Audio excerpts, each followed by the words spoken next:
اعوذ باللہ من الشیطان الرجیم بسم اللہ الرحمن الرحیم قل هو اللہ احد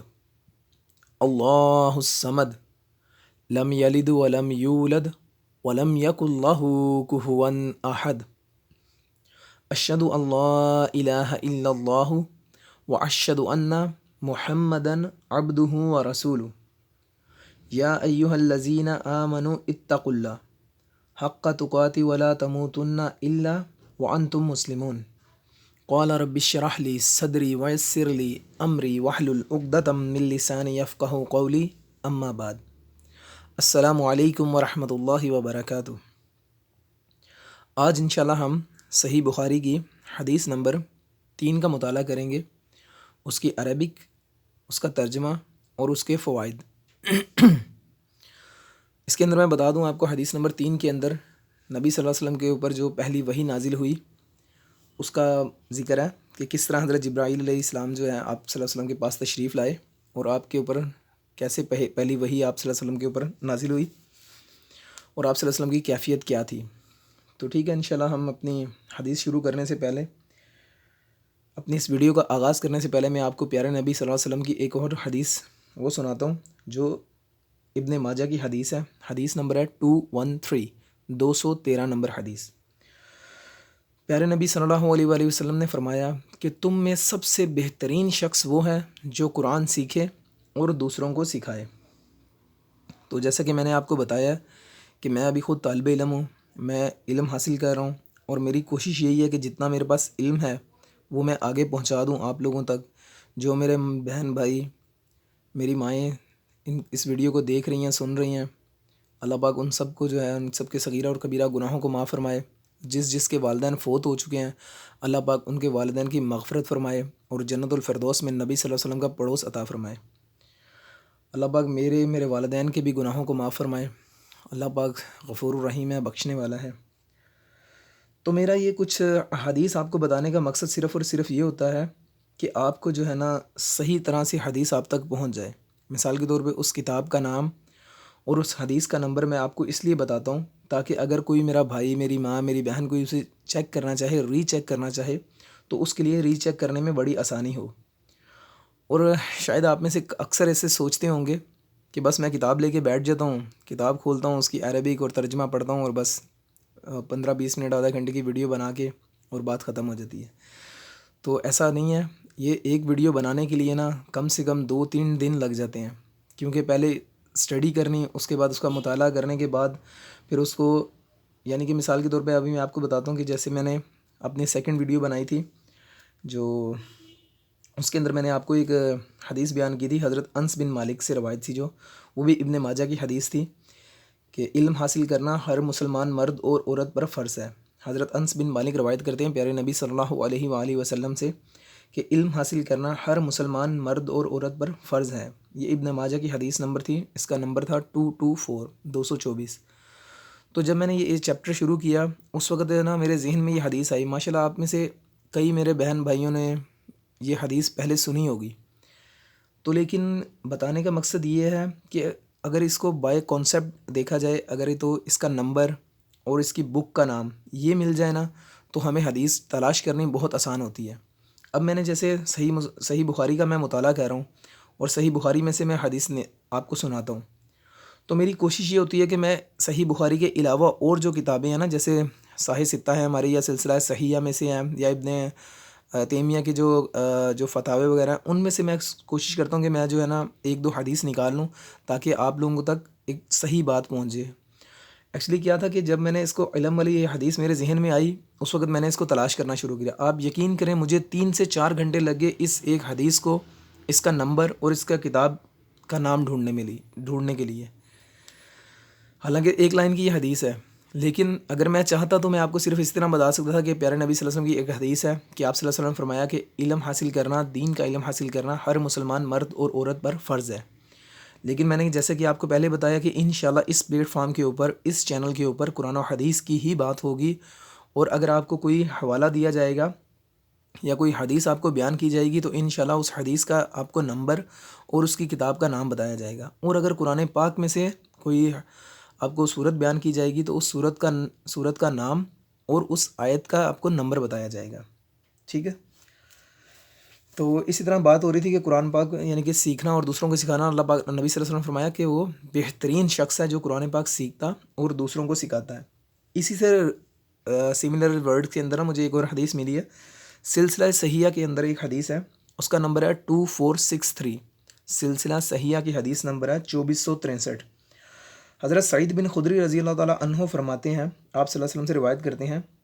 کہ قرآن سیکھو اور اللہ تعالیٰ سے اس کے ذریعے جنت کا سوال کرو. قرآن سیکھو اور اس کے ذریعے اللہ تعالیٰ سے جنت کا سوال کرو. اس سے قبل اس کو ایسے لوگ سیکھیں جو اس کے ذریعے دنیا طلب کریں, کیونکہ قرآن کو 3 قسم کے لوگ سیکھتے ہیں. پہلا وہ شخص جو اس کے ذریعے فخر کرتا ہے. دوسرا وہ شخص جو اس کے ذریعے لوگوں کا اموال یعنی کہ لوگوں کا مال ناحق کھاتا ہے. اور تیسرا وہ جو اسے اللہ کے لیے پڑھتا ہے. ٹھیک ہے.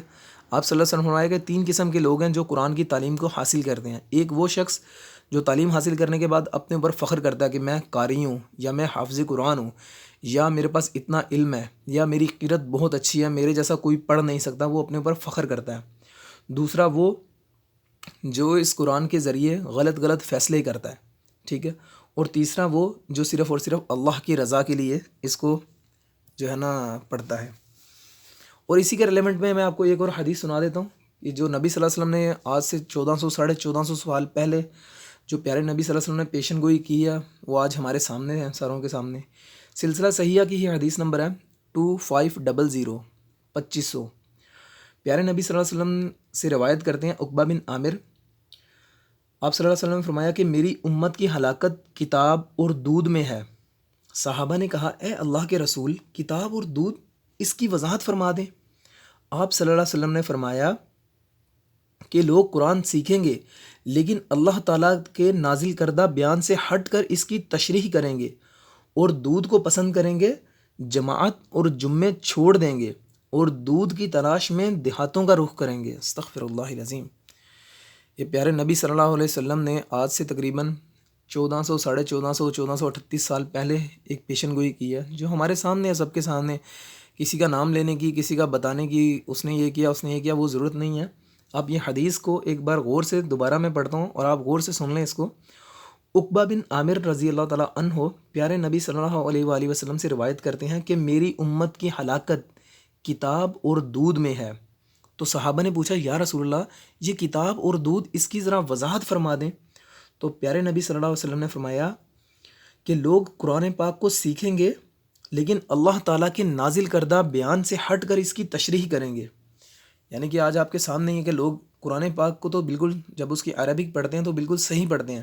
لیکن جب اس کا ترجمہ کرتے ہیں تو اس میں وہ رد و بدل کر دیتے ہیں, اپنے حساب سے ترجمہ کر دیتے ہیں, جہاں پہ ان کو مناسب لگتا ہے وہ لفظ استعمال کر دیتے ہیں. اور پھر پیارے نبی صلی اللہ علیہ وسلم نے فرمایا کہ لوگ جماعت اور جمعے چھوڑ دیں گے اور دودھ کی تلاش میں دیہاتوں کا رخ کریں گے. الحمدللہ, اللہ پاک ہم سب کو اپنے خاص بندوں میں شامل فرمائے. اللہ پاک ہمارا یہ پڑھنا سننا اور اس سے زیادہ پڑھنے سے اور سننے سے زیادہ اللہ پاک ہمیں عمل کی توفیق عطا فرمائے. آمین ثم آمین. انشاءاللہ ہم اپنی حدیث شروع کرتے ہیں, کیونکہ آج کی حدیث جو ہے حدیث نمبر 3 یہ تھوڑی ڈیٹیل کے اندر امام بخاری لے کے آئے ہیں. یہ حدیث بھی تھوڑی لمبی ہے, تو چلیں انشاءاللہ بغیر اپنا ٹائم ویسٹ کیے اپنی حدیث شروع کرتے ہیں. اعوذ باللہ من الشیطان الرجیم. بسم اللہ الرحمن الرحیم. رب یسر ولا تعسر. بسم اللہ الرحمن الرحیم. حدیث نمبر ہے ہماری 3. عن عائشہ ام المؤمنین رضی اللہ تعالی عنہا قالت اول ما بدع به رسول اللہ من الوحی الروح الصالحات فی النوم فکان لا یرا رؤیا الا جاءت مثل فلک الصبح ثم حبب الیہ الخلاء فکان یخل بغار حرا فیتحنث فیہ التعبد لیلتی ذوات العدد قبل ان ینزع الى اہلہ ویتزود لذلك ثم یرجع الى خدیجة فیتزود لمثلها حتى جاءه الحق وهو في غار حراء فجاءه الملك فقال اقرأ قال ما أنا بقارئ قال فأخذني فغطني حتى بلغ مني الجحد ثم أرسلني فقال اقرأ قلت ما أنا بقارئ فأخذني فغطني الثانية حتى بلغ مني الجحد ثم أرسلني فقال اقرأ فقلت ما أنا بقارئ فأخذني فغطني الثالثة ثم أرسلني فقال اقرأ باسم ربك الذي خلق الإنسان من علق اقرأ وربك الأكرم فرجع بها رسول الله صلى الله عليه وآله وسلم يرجف فؤاده فدخل على خديجة بنت خليد رضي الله تعالى عنها فقال زملوني زملوني فزملوه حتى ذهب عنه الروح فقال لخديجة وأخبرها الخبر لقد خشعت على نفسه فقالت خديجة كلا والله ما يخزيك الله أبدا إنك لتصل الرحيم وتحم الكل وتكسب معدومة وتقرض ضعيفة وتعين على نوائب الحق فانطلق به خديجة حتى أتت به ورقة بن نوفل بن أسد بن عبد العزى بن خديجة وكان أمره تنصر فيه الجاهلية وكان يكتب الكتاب العبرانية فيكتب من الإنجيل ما شاء الله أن يكتب وكان شيخ كبير قد أمي فقالت خديجة يا ابن أمي أسمع من ابن أخيك فقال له ورقة يا ابن أخيك ماذا ترى فأخبره رسول الله صلى الله عليه وآله وسلم خبر ما رأى فقال له ورقة هذا الناس الذي نزل الله على موسى يا ليتني فيها جزاء ليتني أكون حيا إذا يخرجك قومك فقال رسول الله صلى الله عليه وآله وسلم أوا مخرجي يا حم فقال نعم لم يأتي رجلا فقد مثله ما جئت به إلا أوديا وإن يدركني يومك أنصرك نصرا ومزرا ثم لم ينشب ورك أن توفي وفتر الوحي رواه البخاری۔ حضرت عائشہ رضی اللہ تعالیٰ عنہ سے روایت ہے کہ انہوں نے فرمایا رسول اللہ صلی اللہ علیہ وآلہ وسلم پر وحی کی ابتدا سچے خوابوں کی شکل میں ہوئی۔ آپ جو کچھ خواب میں دیکھتے وہ صبح کی طرح نمودار ہوتا، پھر آپ کو تنہائی محبوب ہو گئی، چنانچہ آپ غار ہیرا میں خلوت اختیار فرماتے اور کئی رات گھر تشریف لائے بغیر مصروف عبادت رہتے۔ آپ کھانے پینے کا سامان گھر سے لے کر وہاں چند روز گزارتے، پھر حضرت خدیجہ رضی اللہ تعالیٰ عنہ کے پاس واپس آتے اور تقریباً اتنے ہی دنوں کے لیے پھر توشہ لے جاتے۔ ایک روز جب کہ آپ غار ہیرا میں تھے، یک آپ کے پاس حق آ گیا اور ایک فرشتے نے آ کر آپ سے کہا پڑھو۔ آپ نے فرمایا میں پڑھا ہوا نہیں ہوں۔ اس پر فرشتے نے مجھے پکڑ کر خوب بھینچا، یہاں تک کہ میری قوت برداشت جواب دینے لگی۔ پھر اس نے مجھے چھوڑ دیا اور کہا پڑھو۔ میں نے کہا میں تو پڑھا ہوا نہیں ہوں۔ اس نے دوبارہ مجھے پکڑ کر دبوچا،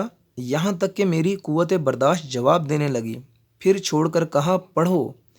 میں نے پھر کہا کہ میں پڑھا ہوا نہیں ہوں۔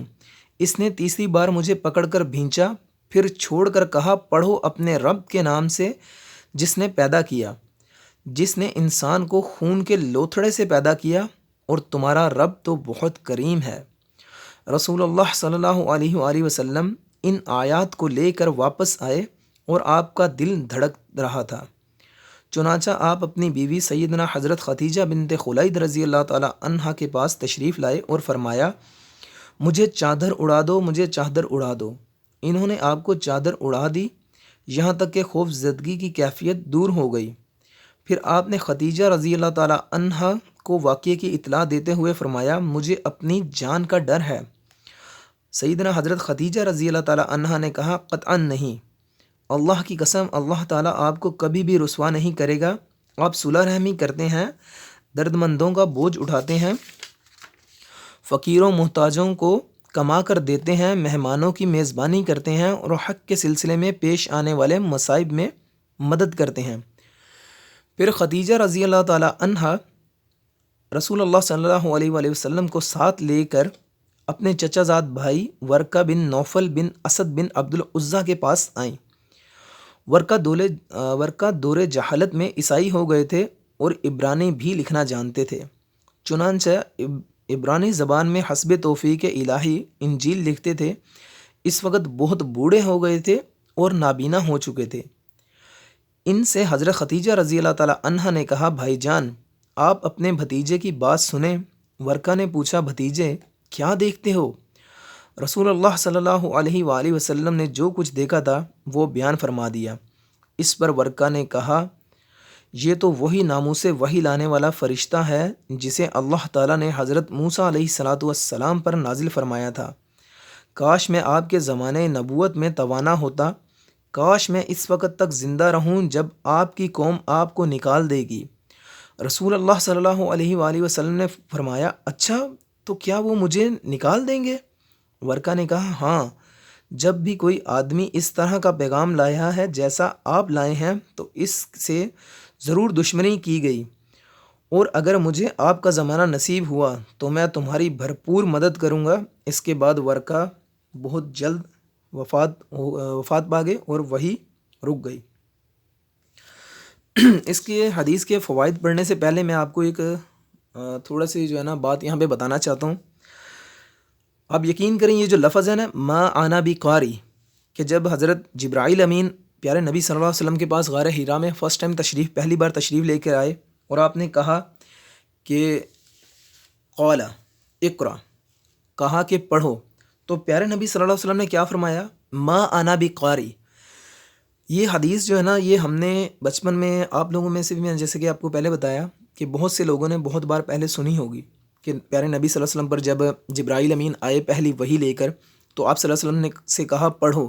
تو آپ صلی اللہ علیہ وسلم نے فرمایا کہ میں تو پڑھا ہوا نہیں ہوں، میں پڑھنا یا لکھنا نہیں جانتا۔ تو اس پر آپ کو پکڑ کے گلے لگا کے دبایا، جبرائیل نے دوبارہ پھر کہا پڑھو۔ تو جب میں یہ حدیث ابھی 2 دن پہلے میں اسے جب پڑھ رہا تھا نا تو میرے ذہن میں یہ بات آئی ما انا بقاری۔ ما کا عربی میں مطلب ہوتا ہے نہیں، آنا میں، بقاری یا پڑھا لکھا یا پڑھا ہوا یا لکھا ہوا ہے، ٹھیک ہے۔ ما انا بقاری آپ صلی اللہ علیہ وآلہ وسلم نے یہ کیوں کہا کہ ما انا بقاری؟ فور ایگزامپل، مثال کے طور پہ ابھی جیسے میرا بیٹا ماشاءاللہ چھوٹا والا جو ہے محمد اشبیل خان، وہ ابھی 3-3.5 سال کا ہے، ٹھیک ہے۔ میں اس کو کہتا ہوں بیٹے آپ پڑھو اللہ، میں پڑھتا ہوں اللہ، وہ میرے پیچھے پڑھتا ہے اللہ، پھر میں پڑھتا ہوں بیٹے آپ پڑھو لا الہ الا اللہ، وہ میرے پیچھے پڑھتا ہے لا الہ الا اللہ۔ پھر ماشاءاللہ جیسے کہ اس نے آیت الکرسی یاد کی ہوئی ہے تو میں اس کو کہتا ہوں بیٹے پڑھو اللہ لا الہ الا هو الحی القیوم آخر تک، تو وہ ساتھ ساتھ پڑھتا ہے اور سناتا ہے، الحمدللہ اس نے یاد کر لیا۔ ابھی وہ ماشاءاللہ 3 سال کا 3.5 سال کا ہے، ٹھیک ہے۔ تو پیارے نبی صلی اللہ علیہ وآلہ وسلم کی عمر مبارک اس وقت جو پہلی وحی نازل ہوئی یہ والی آپ صلی اللہ علیہ وسلم کے اوپر، تو الحمدللہ 40 سال آپ صلی اللہ علیہ وسلم کی عمر تھی، ٹھیک ہے۔ تو جب میں یہ حدیث پڑھ رہا تھا تو میرے ذہن میں یہ سوال آیا کہ جب چھوٹا بچہ یہ پڑھ سکتا ہے تو پیارے نبی صلی اللہ علیہ وآلہ وسلم نے کیوں کہا کہ میں پڑھا لکھا نہیں ہوں، ٹھیک ہے۔ اب میں اگر اپنے بیٹے کو اللہ لکھ کے دکھاؤں اور ساتھ کلمہ لکھوں لا الہ الا اللہ، اور میں آیت الکرسی بھی لکھوں کہ اللہ لا الہ الا هو الحی القیوم، یہ میں لکھ کر اور اپنے بیٹے کے سامنے کروں کہ بیٹے یہ پڑھو، تو وہ کیا کہے گا؟ میں تو بابا جی نہیں پڑھ سکتا، حالانکہ اس کو پتہ ہے کہ اللہ ہے اور ہم نے اس کو یاد بھی کروایا وہ اللہ، لیکن اسے لکھا ہوا نہیں پڑھ سکتا وہ، کیونکہ صرف اس نے یاد کیا ہوا ہے۔ تو یہی بات بتانے کا میرا مقصد ہے آپ کو کہ میں نے یہ سوچا کہ ہو سکتا ہے پہلی جو وحی نبی صلی اللہ علیہ وسلم کے اوپر نازل ہوئی تھی وہ جس طرح سیدنا موسیٰ علیہ السلام کے اوپر کوہ طور کے اوپر جو اللہ پاک نے کچھ تختیوں کے اوپر لکھ کے تورات دی تھی، تو میرے ذہن میں یہ بات آئی کہ ہو سکتا ہے پیارے نبی صلی اللہ علیہ وسلم کے پاس بھی پہلی وہی جو لے کر آئے تھے جبرائیل علیہ السلام، سورۃ الق 96 نمبر کی سورہ ہے یہ، اس کی پہلی 5 آیات ہیں۔ اعوذ باللہ من الشیطان الرجیم، بسم اللہ الرحمن الرحیم۔ اقرأ بسم ربک الذی خلق، خلق الانسان من علق، اقرأ وربک الاکرم الذی علم بالقلم، علم الانسان ما لم یعلم۔ یہ 1 سے لے کے 5 تک جو پہلی 5 آیاتیں ہیں، یہ جبرائیل امین جو ہیں یہ پہلی بار لے کر آئے تھے، ٹھیک ہے۔ تو میں نے یہ سوچا کہ ہو سکتا ہے کہ یہ لکھی ہوئی فارم میں لے کے آئے ہوئے، تختی کے اوپر لکھی ہوئی ہو، تو آپ صلی اللہ علیہ وسلم کے سامنے آپ نے وہ جبرائیل امین نے وہ تختی کر دی اور آپ صلی اللہ علیہ وسلم نے فرمایا کہ میں تو پڑھنا نہیں جانتا۔ اس پر پھر آپ کو دبوچا حضرت جبرائیل امین نے، 1 بار 2 بار، پھر تیسری بار جب دبایا تو اللہ پاک نے پڑھنے کی قوت آپ صلی اللہ علیہ وسلم کو عطا کر دی ہے۔ اس طرح میرے ذہن میں یہ سوال آیا، ہو سکتا ہے کئی بہنوں کے بھائیوں کے دل میں بھی یہ سوال آئے۔ تو میں نے جب اس کے اوپر اپنی اسٹڈی شروع کی، مطالعہ شروع کیا، آپ یقین کریں یہ 3 لفظ کے اوپر، ما انا بقاری، یہ 3 لفظوں کے اوپر مجھے 3 دن لگ گئے، ٹھیک ہے۔ 3 دن تک، کیونکہ ظاہر بات ہے یعنی کہ یہ ایسا نہیں ہے کہ میں نے مکمل 3 دن بیٹھ کے کتابیں ہی پڑھی ہیں، ایسے نہیں ہے، یعنی کہ اپنی جو مصروفیات زندگی ہے اس میں سے کچھ ٹائم نکال کے، یعنی کہ روز 2 گھنٹے 3 گھنٹے 4 گھنٹے گوگل پہ سرچ کر کے اور مختلف دوسری کتابوں کا مطالعہ کر کے، تو مجھے ان 3 لفظوں کا مطلب جو ہے نا سمجھ میں آیا۔ اسی طرح میں ابھی پرسوں جو ہے نا گوگل کے اوپر دیکھ رہا تھا، یعنی کتاب الوحی کا چیپٹر، اور بہت سے بڑے بڑے جو ہمارے کبائر علماء ہیں ان کی میں نے جو تصنیف ہیں اور جو ان کی کتابیں لکھی گئی ہیں اور ان کے جو اقوال ہیں میں نے وہ دیکھے، وہ پڑھے، تو وہاں پہ مجھے ڈاکٹر اسرار احمد کا ایک قول ملا، ایک جملہ ملا ان کا۔ انہوں نے اپنی تصنیف کے اندر جو ہے نا یہ بات لکھی ہوئی تھی بڑے واضح طور پہ کہ پیارے نبی صلی اللہ علیہ وآلہ وسلم کے پاس جو پہلی وحی نازل ہوئی تھی وہ لکھی ہوئی شکل میں ہوگی۔ انہوں نے بھی یہی کہا ہے کہ لکھی ہوئی شکل میں ہوگی، تبھی تو ہے پیارے نبی صلی اللہ علیہ وسلم نے فرمایا کہ میں پڑھنا نہیں جانتا، ٹھیک ہے۔ تو اس بات کے اوپر ہمارے جو بڑے بڑے کبائر علماء ہیں ان کا بھی اتفاق ہے کہ ہاں اسی طرح ہی ہوا ہوگا، کیونکہ پیارے نبی صلی اللہ علیہ وسلم کی عمر مبارک اس وقت 40 برس تھی، جبکہ ایک چھوٹا بچہ بھی اگر ہم اسے کہیں کہ ہمارے پیچھے پیچھے پڑھو تو وہ ہمارے پیچھے پیچھے پڑھنا شروع کر دیتا ہے۔ تو پیارے نبی کو تختیاں دی، اور یہاں پہ جو ہے نا کہ رسول اللہ صلی اللہ علیہ وسلم ان آیات کو لے کر واپس آئے، تو اس کا مطلب بھی یہی ہے کہ آیا کہ آپ کو کچھ چیز کے اوپر لکھی ہوئی تھی اور وہ جبرائیل نے آپ کو پڑھایا اور بعد میں آپ کو دے دی، اور آپ صلی اللہ علیہ وسلم ان آیات کو لے کر واپس آئے اور آپ کا دل دھڑک رہا تھا، ٹھیک ہو گیا۔ تو اس کے اوپر جو ہے نا میں نے پھر یہ اسٹڈی کی تو مجھے پتہ چلا کہ یہ ما انا قاری کا مطلب یہ ہے، ٹھیک ہے۔ تو پھر اللہ پاک نے قرآن مجید میں بھی سورۃ العنکبوت یعنی کہ 29 نمبر کی سورہ ہے، اس کی آیت نمبر 48 میں اللہ پاک نے فرمایا، یعنی کہ جو میں نے آپ کو بھی جو بیان کیا نا ما انا بقاری کا مطلب کہ ہو سکتا ہے کہ پہلی سورت جو ہے نا یہ والی پہلی 5 آیتیں یہ اللہ پاک نے لکھ کے نازل فرمائی ہوں، ٹھیک ہے۔ تو اسی طرح اللہ پاک قرآن پاک کی سورۃ العنکبوت 29 کے سورہ میں 48 نمبر آیت میں اللہ پاک فرماتا ہے، اس سے پہلے تو آپ صلی اللہ علیہ وسلم کوئی کتاب نہ پڑھتے تھے اور نہ کسی کتاب کو اپنے ہاتھ سے لکھا تھا، وہ اس لیے کہ یہ باطل پرست لوگ شک و شبہت میں نہ پڑ جاتے، یعنی کہ ان کے دل میں یہ شک نہ آ جاتا کہ محمد صلی اللہ علیہ وسلم تو خود عربی ہیں، ٹھیک ہے، اور سیدنا حضرت اسماعیل علیہ السلام کی نسل میں سے ہیں، ماشاءاللہ سیدنا اسماعیل علیہ السلام جو ہیں وہ ابراہیم علیہ السلام کے بیٹے ہیں، تو ابراہیم علیہ السلام کے بیٹے اسماعیل علیہ السلام اور اسماعیل علیہ السلام کے نسل میں سے پیارے نبی حضرت محمد صلی اللہ علیہ وآلہ وسلم، تو عربی عربی عربی پوری نسل نبی صلی اللہ علیہ وسلم کی عربی ہے، ٹھیک ہے۔ تو اللہ پاک نے قرآن مجید میں یہ واضح ثبوت دے دیا کہ اس سے پہلے تو آپ نے کوئی کتاب نہ پڑھی تھی اور نہ کسی کتاب کو اپنے ہاتھ سے لکھا تھا، وہ اس لیے کہ یہ جو باطل مشرک ہیں، جو مشرکین مکہ ہیں، ان کے دل میں یہ بات نہ آتی کہ پیارے نبی صلی اللہ علیہ وسلم کو تو پہلے ہی لکھنا پڑھنا جانتے تھے تو انہوں نے قرآن پاک لکھ لیا ہوگا، ٹھیک ہے، بات سمجھ میں آ گئی۔ تو اسی طرح اللہ پاک نے جو ہے نا ہمارے پیارے نبی صلی اللہ علیہ وسلم کو بہت سے موقعوں پہ کہیں پہ آپ صلی اللہ علیہ وسلم کے جو ہے نا نام لے کے آپ کو پکارا ہے اور کہیں پہ آپ کو لقب دے کے پکارا ہے، جیسے یہ سورۃ محمد ہے 47 نمبر کا سورہ ہے، اس کی آیت نمبر 2 میں اللہ پاک نے پیارے نبی صلی اللہ علیہ وسلم کو ان کے نام سے مخاطب کیا اور فرمایا کہ اور جو لوگ ایمان لائے اور اچھے کام کیے اور اس پر بھی ایمان لائے جو محمد صلی اللہ علیہ وآلہ وسلم پر اتاری گئی، اور دراصل ان کے رب کی طرف سے سچا دین بھی وہی ہے، اور اللہ نے ان کے گناہ دور کر دیے اور ان کے حال کی اصلاح کر دی، ٹھیک ہے۔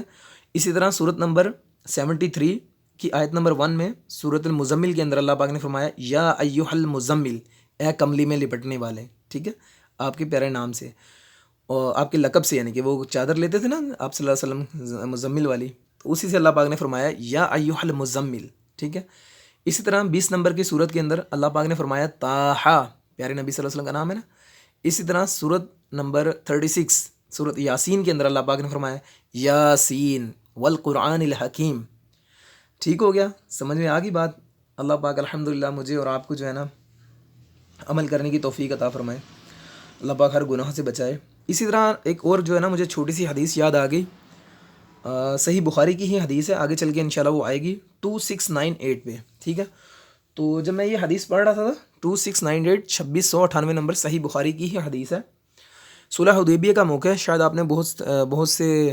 لوگوں نے یہ واقعہ پہلے سنا ہوگا۔ صلح حدیبیہ کے موقع پر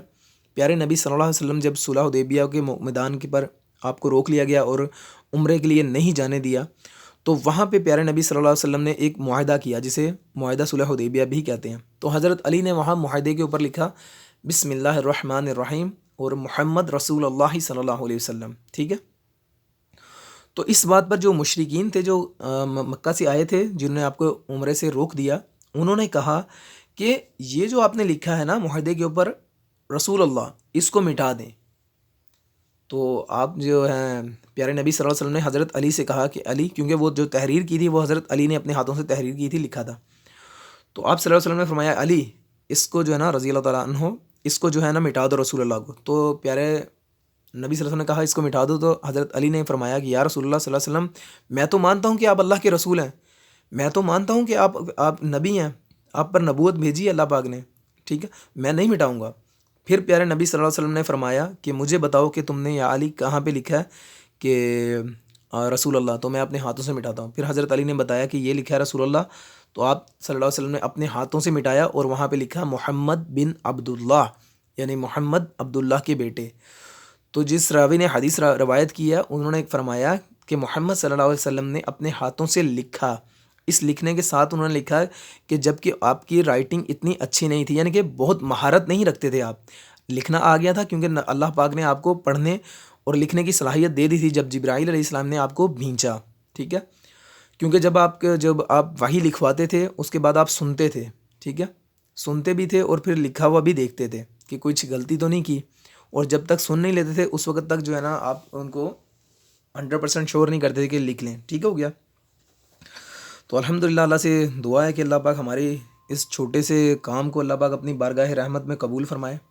اور اللہ پاک تمام دیکھنے اور سننے والوں کو ان کی مغفرت فرمائے، ان کے صغیرہ اور کبیرہ گناہ معاف فرمائے۔ اللہ پاک ہمارے اس کام کو صدقہ جاریہ بنا دے۔ اللہ پاک میرے والدین کی مغفرت فرمائے۔ اللہ پاک میرے والدین کو بھی جنت الفردوس میں نبی صلی اللہ علیہ وسلم کا پڑوس عطا فرمائے، اور جن جن میرے بہن بھائیوں کے والدین فوت ہو چکے ہیں، اللہ پاک ان کی مغفرت فرمائے اور جنت الفردوس میں پیارے نبی صلی اللہ علیہ وسلم کا پڑوس عطا فرمائے۔ اسی کے ساتھ ہم اپنی آج کی اس ویڈیو کا اختتام کرتے ہیں۔ انشاءاللہ کل اب حدیث نمبر 4 کی انشاءاللہ اسٹڈی کریں گے، بلکہ اس کے میں آپ کو فائدے بتانا بھول گیا تھا۔ اس کا فائدے میں انہوں نے چھوٹی سی ایک تحریر لکھی ہے۔ فائدے کے اندر لکھتے ہیں کہ وحی بندش کے زمانے میں صرف نزول قرآن مؤخر ہوا تھا، حضرت جبرائیل کی آمد و رفت منقطع نہیں ہوئی، اور جب کبھی آپ پہاڑ پر اپنے آپ کو گرا دینے کے ارادے سے چڑھتے تھے تو آپ کو تسلی دینے کے لیے جبرائیل تشریف لاتے اور آپ کو نبی برحق ہونے کا مسودہ سناتے، ٹھیک ہو گیا۔ اس میں کیا تھا، جب بہت ٹائم گزر گیا نا اور دوبارہ حضرت جبرائیل علیہ السلام اللہ کی طرف سے پیغام نہ لے کے آئے، لیکن آپ آتے تھے اور نبی صلی اللہ علیہ وسلم سے ملاقات کرتے تھے، لیکن باقاعدہ طور پر وحی نہیں لے کے آتے تھے، تو اس پر آپ صلی اللہ علیہ وسلم کا دل جو ہے نا پریشان ہو گیا تھا، اور بعض اوقات نبی صلی اللہ علیہ وسلم جو ہے نا دل تنگ ہونے کی وجہ سے، جیسے کہ انہوں نے لکھا ہے کہ ارادہ کرتے تھے کہ میں پہاڑ سے کود جاؤں، تو جبرائیل علیہ السلام آتے تھے اور آپ کو تسلی دیتے تھے کہ اے نبی صلی اللہ علیہ وسلم، آپ بے شک نبی برحق ہیں، آپ اپنے آپ کو سنبھالیے، انشاءاللہ اللہ بہت جلد آپ سے بات کریں گے، ٹھیک ہے۔ الحمدللہ ہم نے آج اس کا ترجمہ، اس کی عربک اور اس کے فوائدے، اور یہ لفظ جو تھا میں نے معانا بیکاری، اس کا مطلب الحمدللہ آپ کو میں نے بتا دیا۔ اللہ پاک اس کو میرے لیے، آپ کے لیے، تمام دیکھنے اور سننے والوں کے لیے صدقہ جاریہ بنائے، اور اللہ پاک تمام کے صغیرہ اور کبیرہ گناہوں کو معاف فرمائے۔ انشاءاللہ اگلی ویڈیو تک اجازت دیں۔ اللہ حافظ۔ السلام علیکم ورحمۃ اللہ وبرکاتہ۔